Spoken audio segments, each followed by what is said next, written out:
Real. As we get ready to go into game number 1 of this best of 7 all-kill series. To the bottom right-hand side, kicking us off here today, it's going to be our blue Protoss player. Let's hear it for Millenium's Lilbo. And to the upper left, a red Zerg player from eSports. It's eLaser. So, if eSports win this 4-3, basically, if eSports win this 4 games to 3, then there is no, it doesn't change their position. They will still finish in 4th place in the group. If they win 4-2 or better, so if they get 4-0, 4-1 or 4-2, they will be able to take third place in the group. Obviously for Millenium, they don't want to finish. If they lose, they're automatically in 3rd place behind Euronics, and with a 3-4 loss, they would be in 3rd place. If a 2-4 loss or worse, they'd be in 4th place. So it's a little bit confusing. We'll keep updating us on that as we go along. So, guys, how are we all doing? Of course, eSports, the sponsors of the SC2 Improved Team League Season 6, so do go give them some love over at TES_eSport. Tweet them and let them know you appreciate their support. Or check out their website as well, tesgaming.com, the Italian the Italian-based team. Going to be interesting to see how things go, as we're going to see Lilbo just set it up. Pylon gate at the front. Nexus very quickly on the way down. Yes, well, both of them actually just discussing Zest versus Snoot here at the start. And again, there was a little bit of veto banter between these two players. Lilbo pausing halfway through the vetoes and saying, "I can't veto any further until you let me know what race you are." And eLaser saying, "Well, I'm going to play random because you're just that easy." And a little bit of BN coming in from both of them to get us started into this best of 7 all-kill series. A little bit of fun between two people who are obviously pretty good friends. Cybercore going to be finishing up here for a little bit. We'll start. We're also going to see first Adept on the way out. Starting to Corona boost that now as eLaser comes in towards the front, and we'll just begin to see what's going on. Doesn't want to commit too far in. As Lilbo says he doesn't know how to wall either. I think it's the right wall though, because these rocks in the wrong place, so you can't actually wall like along here. So you actually have to put the pylon there. It's like the best way. At least that's what I thought anyways. And as we're going to see the Natural Nexus just finishing up. eLaser straight into a 3rd hatchery here on Frozen Temple. No nonsense in the early stages of game number 1. Everyone just playing straight up standard and getting to the point very, very swiftly. Lane just going to take the watchtower on the right hand side. Another lane just going to be coming down here and just going to have a little bit of a look to see what's going on. Just popped down a pylon and is able to just fill that gap. Probe going to run away as the Adept comes out. Can that Probe turn around? He'll take one more hit. He should survive. And he does survive. And he pushes that back. So, perfect. We've also got some 11-month resub. Hi, Calvin, my man. How you doing? Thank you very much. 11-month resub. Next month is your year. As if that's crazy. I remember when you subscribed. It was after we went for Korean barbecue in Leeds. Thank you very much, man. Appreciate it. Calvin, of course, guys, if you don't know, is the guy who does... he made the SC2I Wardy emote, the SC2I WoW emote. That's a cool guy. Cool guy. So thank you very much for the 11-month free sub. SC2I hearts in the chat, please, guys, as we do see double Stargate on the way down for Lilbo, something which eLaser will identify very early in this game. Adept is going to push those few Zerglings back, kind of putting these in the natural, which is very... I mean, he doesn't have a pylon in the main, so he had nowhere else to put them, but this natural is getting very crowded very quickly here, with all of these buildings coming up, so it is a very small natural now. It's kind of weird. I wonder if, like, well, I don't know how they would fix it, but it just seems like such a small natural. Like, there's nothing here. There's no room for anything. As you see this Adept just moving towards the middle of the map, going to just be seeing these Zerglings on the way up in the center. I'm just going to be seeing a Mothership Core. Just moving out a little bit here over the next couple of moments as well. That's a disgusting wall. Yeah, it probably is. I don't play Protoss, so I've got no idea what sort of wall it is, to be honest. Not gonna lie. It's enough for now. That's the important thing. As these couple of Phoenix starting to move out. Of course, the preparation from this for this from eLaser will be multiple Sport Crawlers, continue to add on a couple more Queens. He's going into +1 melee upgrades. He's got that Baneling Nest down, so looking for the very standard sort of Ling Bane style of play. As these couple of Phoenix continue looking around, going to lift up one of these drones, going to take that down there, and these couple of Phoenix just going to be moving away once again, as these Queens just going to be looking to keep on pushing them back, of course. So a little bit of a dance with the Phoenix. He has the Phoenix numbers continue to rise rapidly, of course, with this double Stargate play. we will eventually see sort of a lot of damage being able to come into the game from eLaser. And as we see, +1 melee is on the way up for him. He's got 60 more lings being made as well. And Lilbo just continue to move around with these few Phoenix to look to see what he might be able to get done. As these Zerglings moving around as well, we're going to catch a probe there. And they are also going to be working on, well, just another probe actually, and then in towards the Zealot. Foot and overcharge going to be popped. Lilbo deflects these few Zerglings over to the right hand side of the map.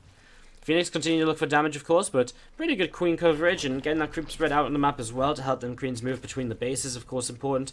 A couple more Phoenix coming across. A few things just set over here, but not really enough for them to realistically move in an attack when there's a couple of depths. Zealot to Sentry. You could maybe get the Sentry if Lilbo wasn't paying attention immediately. And so we're going to have the Phoenix coming in. I'm just going to be seeing the queens working their way through these Phoenix, actually, as we do see them. Phoenix getting very, very low, some of them. Well, not very low, but taking a lot of damage, and obviously a lot of it shields, but a little bit of hull damage as well. And it all does add up over time as them Zerglings try and run in, but once again, just getting denied. And just going to be seeing the Phoenix again just moving around, looking to see what they can get up to. Queens moving forwards again as well. Very kind of just back and forth game between these Phoenix and these Queens. The Void on the way up now as well. We do see +1 missiles and a Hydra stun coming down. So kind of standard, I mean, for the most part from eLaser, going to be switching into Hydras. He's got the Lings he can morph into some Balins if he wants to attack a little bit later on. He's trying to run in towards the mineral line, but another nice force field there. Lilbo for the most part. Actually does lose one sentry in the back there. But for the most part, Lilbo defending here very well. There's a couple of Immortals on the way up from the Robo facilities now. I'm interested to see what this Void Ray is for. I'm very interested to see what this Void Ray is for, actually. I don't really know what it's going to be looking to achieve, whether he just thought there's some roaches on the way, or if he was in trouble, or what exactly. As we're going to see, the Zerglings just pulling away towards the upper left-hand side. So some Zerglings just going to pull back home, and Queen's just continuing to set up over back at home. First Hydra's gone the way out as well, and finally getting something up which can really fight against this kind of Phoenix count which has been building up for some time now. And the Phoenix just looking to move in, looking to maybe grab an Overlord, grab a Queen perhaps. Maybe another Overlord going down right there, so there it is. Hopefully he goes down, and Voidray going to find another Overlord too, so again just Voidray kind of hunting around looking to see what's going on and what's happening. Phoenix backing away. Whoa, some Balins rolling in, and that's 7 workers just going down like that. So we just missed the that, but a couple of Balins, 7 workers. And eLaser's just getting a little bit of damage done here. For the most part, I mean, we've been seeing like a whole bunch of... We've been seeing like, I mean, just Phoenix sort of flying around and, you know, little bits and pieces here and there. But nothing really, you know, nothing major. Just a little bit of harassment. Not much more than that. As these Zerglings are going to try and break down the pylon so that they can have access to the mineral line. And for these couple of Balins to have access there in a moment or two as well. When Lilbo backs away from it. So... kills off a couple more probes already with them few Zerglings, and of course looking for a lot more when he comes in with the Balins here in the next couple of moments. Overlord loading up a Balin drop to the right hand side as well. Going to be heading in towards the natural expansion, so going to be putting that into, well, putting those in over there right now as then Balin's coming forwards again. They're not going to connect as well this time around. 4 workers killed in total over the last few seconds. And here we go, the Balin's going to come on into actual as well in this dropship, and oh no, they're stacking up! Ah, the probes! Oh my god, they're just going to get away. Forward overcharge popped. Phoenix, well, actually Overlord will just survive. Of course, Phoenix are out though, so they will be chasing. You see a big push up the left-hand side of the map from Lilbo, getting ready to attack in this direction, it seems. A lot of Hydras are out, a lot of Balins morphing in as well right now. And Phoenix do take down that Overlord. For a moment or two there, it looks as though eLaser was just a little bit unsure as to whether he actually wanted to drop or not, despite everything being stacked up, and that might have cost him. Lots of force fields coming down, as a few Balins do squeeze on through, and a couple of sentries going down, nothing too major just yet. The Void Ray in the sky taking a lot of damage as well. These Phoenix, important to have in this composition, because these Phoenix, they're going to be able to take a lot of these Hydras out of the composition as well, as more force fields coming down. We're going to see them Overlords helping the best back away, and we're going to see, for whatever reason, eLaser sent a lot of army down the central side of the map, but didn't really find anything with that, whether he was looking to counter-attack or what, I'm not too sure. As we're going to see them being still looking to commit the Immortals. The real sort of issue here, I think, for eLaser, because, okay, I mean, he's sort of getting rid of the sentries now, but what does he have to get rid of Immortals apart from just pure Hydras? Well, the Hydras, if there's nothing for the Immortals to tank for the Immortals, then the Hydras can make their way through them quite quickly. Here come the Queens to transfuse these last few Hydras. It's a pretty close fight as Adepts and Zealots continue to move forwards. Looks as though these Adepts and Zealots are going to continue going down. As actually, eLaser is going to be cleaning up here, it seems. His Hydra's moving forward is just going to take down another couple of Stalkers, and Lilbo's attack does not work out. GG's. In game number of this best of 7 all-kill series. To the bottom left-hand side is going to be our red Protoss player from Millenium. Let's hear it if you're cheering on Showtime. To the top right, our green Zerg player from True eSports, taking the first game of this series. It is eLaser.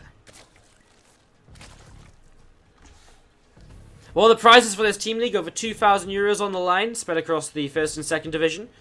2,000 euros in first division, 300 euros in the second division. And there will be season 7 with hopefully something similar as well in the near future. Again, I'm starting to tease you guys about season 7.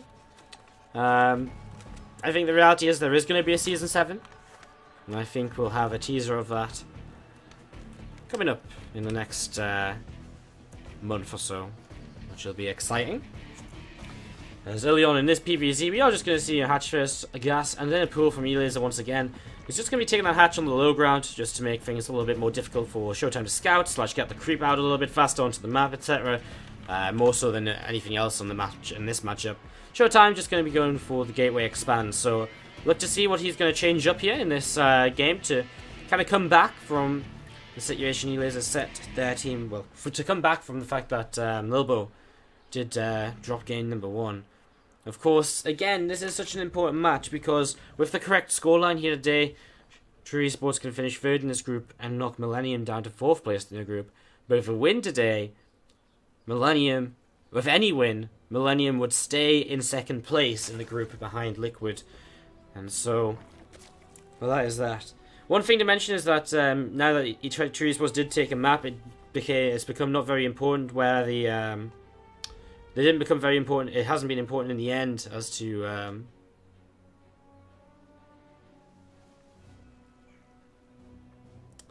Oh, I forgot what I was going to say. I was going to say something clever, but I just completely forgot. It wasn't going to sound good anymore. So let's just stop and let's just talk about what's happening in the game.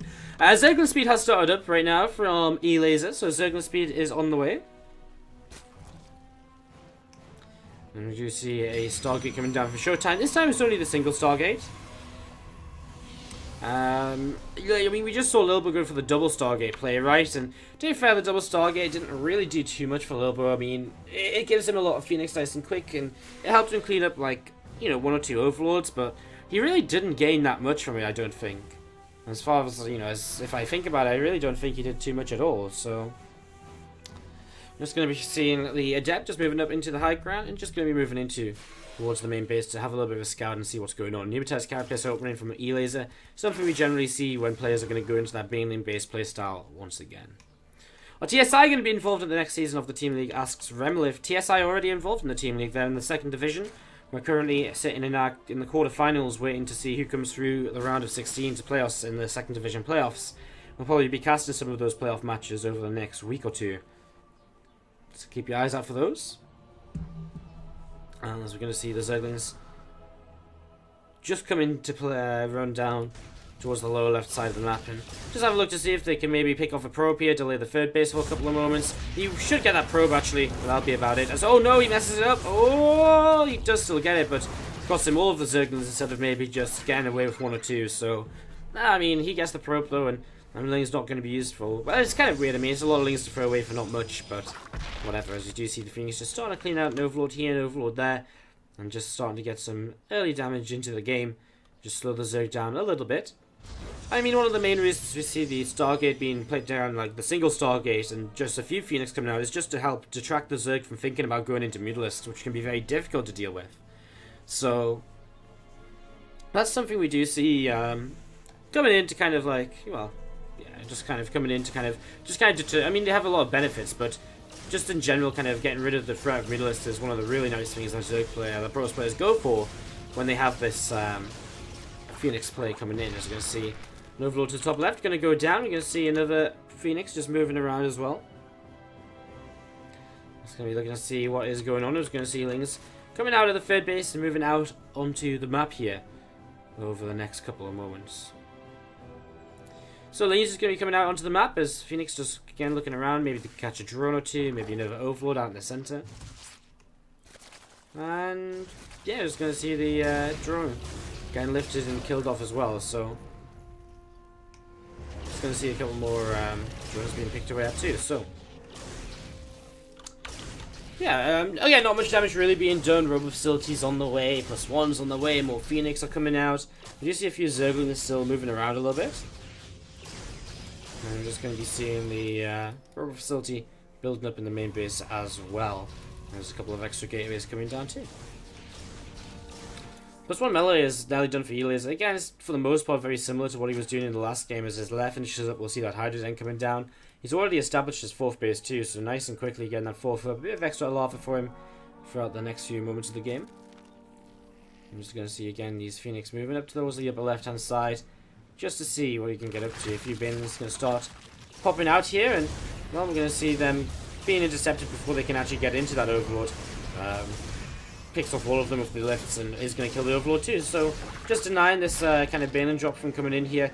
Showtime just keeping active on the map with these Phoenix, making sure these Overlords are not going to get in a position where them Balin drops are going to be viable. Another couple of Overlords down to the south side. There's a few Lings there to get ready to get lifted up as well. So another potential set of Banelings, as we're going to see a Queen picked off at the 4th base. And again, just a little bit of damage here and there over time does add up for Showtime. So far, 1.5k resources lost by Zerg in a game which is, well, only single Stargate production and only kind of 6 Phoenix. It's a very good amount of resources lost for Showtime to be working with, and he will put him into a real advantage heading in towards the mid game and his sort of next set of, his next little bit of, his next stage of his composition. We see him with, right now he's adding on another Immortal. He's got Temple Archives on the way up. Showtime just getting set up into all of this. A few more gateways being added on as well. Charge being chrono boosted out of the Twilight. It's going to see this War Prism moving over to the right hand side also to look to see what's going on. This Overlord does get away and actually manages to morph in. Is that something that Showtime sees? Maybe. I don't think he actually does see it because he's pulling over to this Overlord here. So it looks as though this Overlord will get to drop off a couple of bins. This mouse is so bad. Jesus, right. The first thing I'm going to do after this unit day is go and buy a new mouse because I just can't handle this mouse like jumping all over the place with a little mouse when I'm scrolling. It's really dumb. It is really dumb. Really, really dumb. Overlord gets killed off. Nothing really done there. War Prism looking to come up the right hand side of the map. Hive is on the way actually from Elias, so he's going to play this a bit differently to before. Looks as though with the Spire on the way down, he's looking to just go into Broodlords very quickly. And we do see some Queens just working their way against them Phoenix. So, not quite as I said before. Didn't actually see the Hydras Den coming into this at all. And we've not seen the Hydras. Well, we actually haven't seen the Hydras at all. So, one of the things Showtime will be looking to hit when he sees this as a Hive finishing right now, he's probably going to be looking to hit a pre-Broodlord timing, which is basically going to mean, hey, I'm going to either, well, one of two things. Either he hits a pre-Broodlord timing, which he, attacks basically when Corruptors are, but Broodlords aren't morphed. Or he does the other thing, which is to drop a Fleet Beacon, and this is such a Showtime thing to do, which is just to kind of play the later game. Showtime is one of these players who is not necessarily the most aggressive type of player. He's much more kind of oriented towards, hey, I'm just going to sit back, macro up, and see what sort of position I can get into in a late game scenario instead of trying to end this early. As we do see these things, going to trade somewhat okay against these Zealots and Adepts. I mean, not brilliantly, but obviously they'll clean them up, and it's okay, especially with the 2-1 upgrades they have. They'll be able to clean those up, and War Prism will pull away for a later point in time. Phoenix still flying around the map. Resources lost still at a huge advantage to Showtime. As we do see the Greater Spire begins morphing, and of course, it'll take another 70 seconds to morph in. But we're very close to getting to that Broodlord stage of the game. Elias has to be somewhat confident in this because, well, Showtime is heading in towards his own late game, and Protoss late game is something which I'm not sure is very, is very easy to play against as a Zerg nowadays. I mean, what do you actually do against the Protoss sort of mid game? What's this FPS, man? Why is our FPS so shit every day? I don't know. It depresses me. Alright. Hopefully that'll help a little bit, guys. Sorry. Anyways, Phoenix is going to come in and just going to look to, well, see what else they can do once again. And we all seem, Showtime threatening to attack here. Pretty Broodlords, but not really going to commit to it. He's pulling back, and he's already got 3 Tempers building, so he's very prepared to go up against this sort of late game setup now of his opponent. He's well into his own mid game, so he should be fairly happy and fairly comfortable here.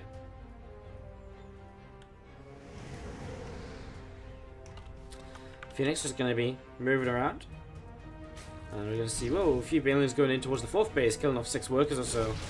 As we see the Phoenix coming in, just going to be cleaned up a couple of these overlords. So a couple of overlords going to go down. I mean, Ling Bane still just moving around the map. Corruptor's on the way to deal with these Phoenix and try and push them back a bit.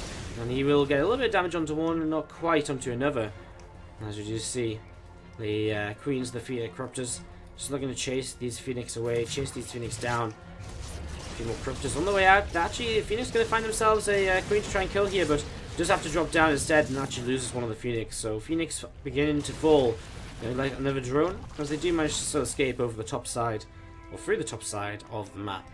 A few Zelts wobbling into the bottom right. They're going to come in towards this base here in the near future, as Broodlords are starting to come into the game from eLaser, getting ready to begin his potential assault across the map and look to try and, well, just attack now that he's maxed out with his late game setup ready to go.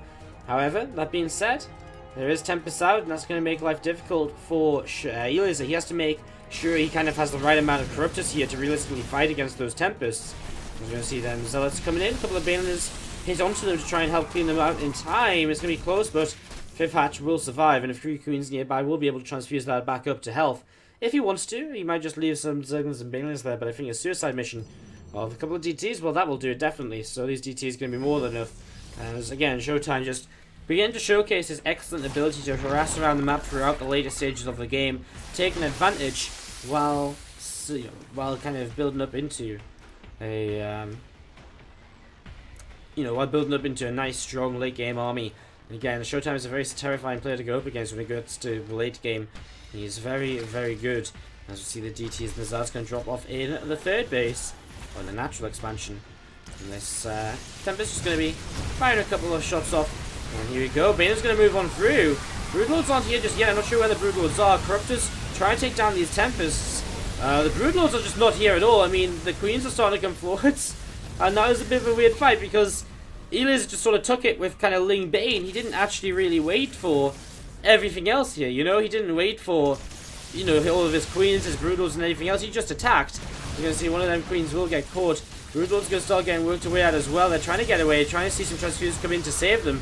And is a good job so far coming in. More Corruptors on the way, of course, to try and fight against these Tempests. I like this turning around and going to work his way, getting a kill on one of those. Nice couple of transfuses coming in. Zergling's still trying to chase the ground army back as well. As we do see a Corruptor chasing the Warp Prism down the right-hand edge of the map as well. So, the question is, does Showtime have enough as eLaser? He's going to be keeping on pushing forward. See, he's got more Corruptors potentially coming in. I like that. Overseer's kind of flying a little bit in front of the Corruptors. It's kind of nice. I mean, whether it's intentional or not, it does soak maybe 1 or 2 Tempest shots, and that can go a long way to kind of changing this around. I was going to see them Broodlords starting to siege up this position. We're going to see Void Ray coming out. That gets picked off immediately. Void Ray is a very good way to sort of deal with the Corruptors. Really kind of weaken them up. You need a kind of mix of Void Rays and Corruptors for Tempest late game as a Protoss, really. However, the problem is right now that we just aren't seeing enough Void Rays out. However, them Storms are very good on top of the Corruptors. Transfusers coming in. Broodlords have more or less all been dealt with already. As we see the Corruptors continue to trade against the Tempests, and well, out of Transfusers now. A few more Banelings going to roll forwards. Look to see how well they can clean up, as both players taking heavy losses in this fight. I mean, there's so many Corruptors left over still, but the Stalker numbers are not looking good at all. The Stalker numbers are actually wearing rather thin. And, well, eLaser is going to keep on fighting forwards, and maybe he just about has enough. We see the Phoenix coming back in. A few of these Corruptors, because they're so low, are starting to go down. Ultraless transition from eLaser after cleaning up so much on the ground. I actually think he might make this happen. These Broodlords are working their way through the Stalkers. I mean, a couple of the Broodlords, I mean, they're starting to go down, sure, but saw these Stalker numbers. In fact, the second Broodlord there does not fall. It stays alive. GG, eLaser. No. It's one of them weird things. I mean, maybe there's other teams that are a lot scarier than, say, Millenium Liquid. I mean, I'm trying to think, but I don't know. I mean, Root Game is pretty scary. They've got Hydra, of course. They've got Calazur's playing very well, but there's only a couple players to take down in that regard. I mean, I don't know. I just don't think anyone else is really quite as scary as Millenium, or no, I just don't think anyone else is quite as scary as Millenium, or Millenium or Liquid, really. So, I'm just going to be seeing the hatchery coming down in the natural, perhaps, for Yogo. There it is, actually up here, sorry, wrong base, wrong drone. He's actually going to try and block on this hatchery here for a moment or two. He is just going to just wants to see that is being taken. Eliza's gone for a very early pull in this game. And just going to be heading across the map with these lings. So going to be heading across, looking to get some damage done here in the early stages of the ZVZ on Prion Terraces. Map 3 of this best of 7 all-kill series. If Eliza takes this, he'll be on the verge of all-kill in Millenium. And what a success story that would be for him. Now he's moving towards the upper left. We do see these Zerglings for Eliza. So looking to see what he can get up to. Drone just taking a little bit of damage from a couple of lings here and there. Drone's actually already pulled to try and stop these Zerglings from even getting up to the high ground. So Yogo taking a rather dramatic stance against this. Of course, he can send them drones to mine on the gold base now, but that's, what, 10 workers not mining here? And in a way, I'm pretty sure, in a lot of ways, I think Eliza will be kind of happy to take that sort of fight. Drone's going to go back up there. I mean, he's currently mining twice as much as his opponent because of the fact there's so many pulled off the line. Ling is now coming in from Yogo. He's going to pull drones down towards that gold base once again. Just hoping that the fact his gold base is a bit earlier is going to make up for it as drones get pulled through, and he will begin to clean this up, but how many drones are going to go down? We haven't seen really any go down just yet. In fact, not a single one. And we do see Eliza and Yogo sort of both coming out of this in a somewhat similar position. Neither player with gas, and there's still a few lings here, and well, Yogo's still losing a bit more mining time as Eliza has taken a drone lead. I'm just going to see the few lings just hopping up into the main base and try and get another drone kill or two. So actually, Eliza already working his way into a 5-worker lead at this point. And this Queen just trying to push away. Use a couple of Zerglings here or there. As we're going to see Queen just going to push away the Overlord from Yogo. So Queen just going to work his way against that. Work his way through, and just going to see a drone from Eliza moving out to take the third hatchery now as well. So overall, he's transitioned into kind of a... He's done enough damage with this attack early to find himself in a strong position. Third hatch already on the way down. Worker lead, more workers in production and his opponent as well.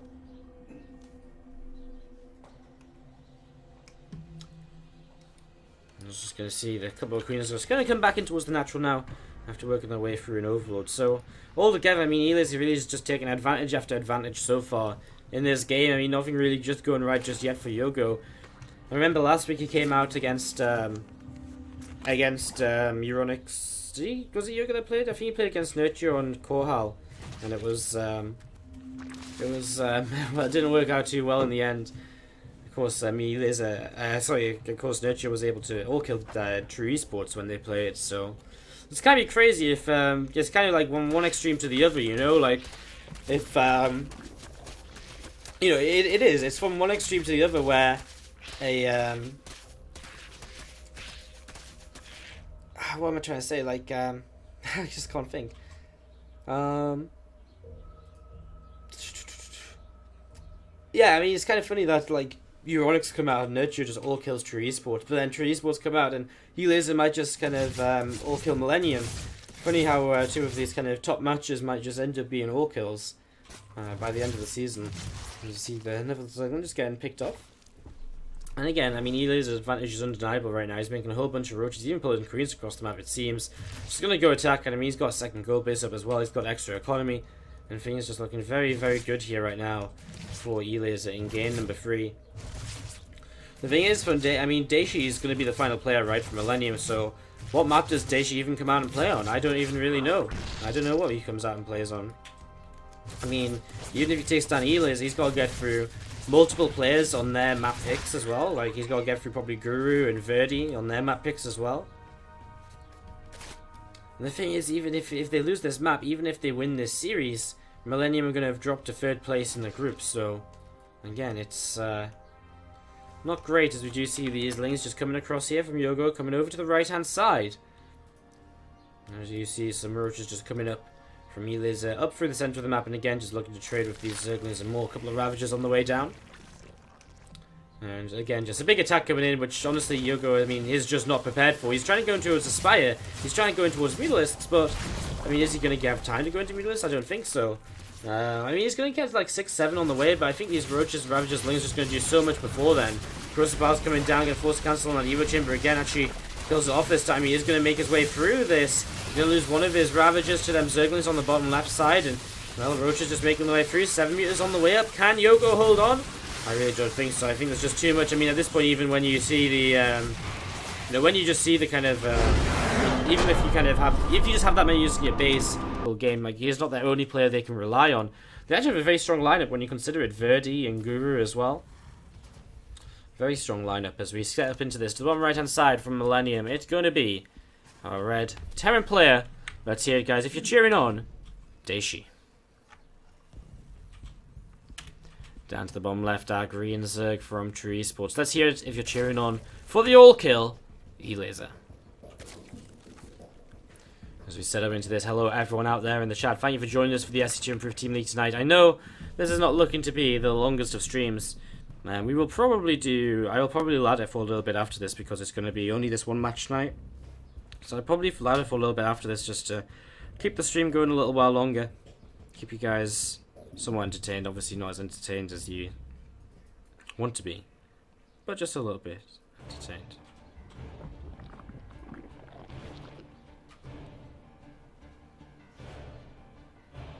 So, we are just setting up.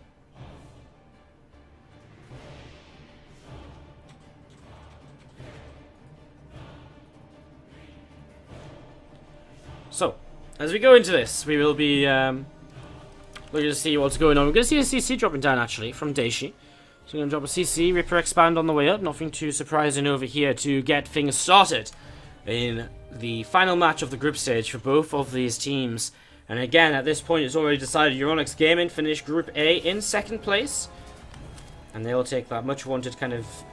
they'll be able to hide over towards the other side of the bracket from Team Liquid, basically, which is important to note, I think. Again, I think Liquid, definitely a team you want to get away from. However, if they end up on the same side of Millenium, well, maybe that's something they won't want to have happen to them.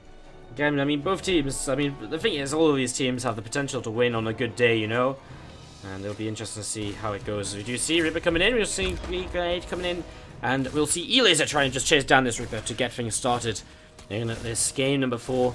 He's going into a very fast lair. In fact, a 2.5 minute lair is a super fast lair as the Lings and the Queen will look to push this away. Injects over there. Pops his Lings on the high ground. I like that. Using the Queen as an effect on the low ground. Lings on the high ground just to try and stop scouting. And oh, he needs to gain a really good position right now. As you're going to see the Reaper just jumping up. Is going to get the scout, or is he? Queen coming forwards. He's on low health, so he might not actually get this scout here. Queen going to get 1 shot, 2 shot. Reaper goes down, and Daishi's so close but so far from seeing the all-important gas count, the all-important lair building here in the main base. And what is this going to be from E-Laser? Is it going to be super fast moves? Is it going to be just a straight-up Nidus play over here on this side of the map where Daishi has no vision of currently? You see Hellion just moving towards the center. We'll see how far forward that wants to go as these couple of Lings working their way through these rocks. They're about to finish. It's just going to be a Spire. It might very well be. No, there's the Rotoron. Okay, Nidus network it is. As we see E-Laser getting ready to put this down and looking to all in Daishi and Millenium into 4th place in Group A of the SC2 Improved Team League Season 6. Nidus network is building over here. And right now Daishi hasn't seen any of this. He sees no Ling speed though, something he has to consider to some extent. He's tilling off the rocks at the front. I mean, he's got a Winter Mine out. if he just goes across and tries to drop... if he just goes across and tries to drop, he's not even going to see this Overlord moving into position in the main base. Oh, man. This is going to be brutal. Daishi just has no vision on this side of the map, and... I mean, E-Laser can just drop the Nidus right here if he would like to. He's going to drop it right in the middle of the base, though.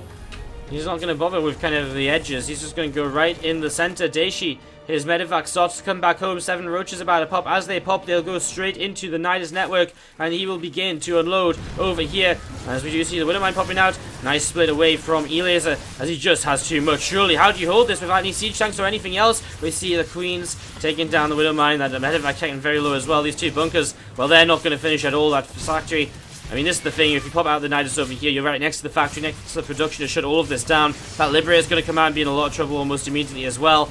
There's another Queen popping out, and, well, Marines have unloaded. They're going to try and trade, but it's just too much for Daishi to deal with. And E-Laser and True Esports are going to all kill Millenium.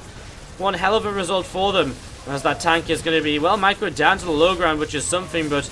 At this point, there's just so much damage being done. We're actually going to see a Nidus on the low ground as well, just so you can get down there nice and quickly, nice and easily, without much concern. He's going to pop back into the Nidus? He might. Still trying to trade against this tank.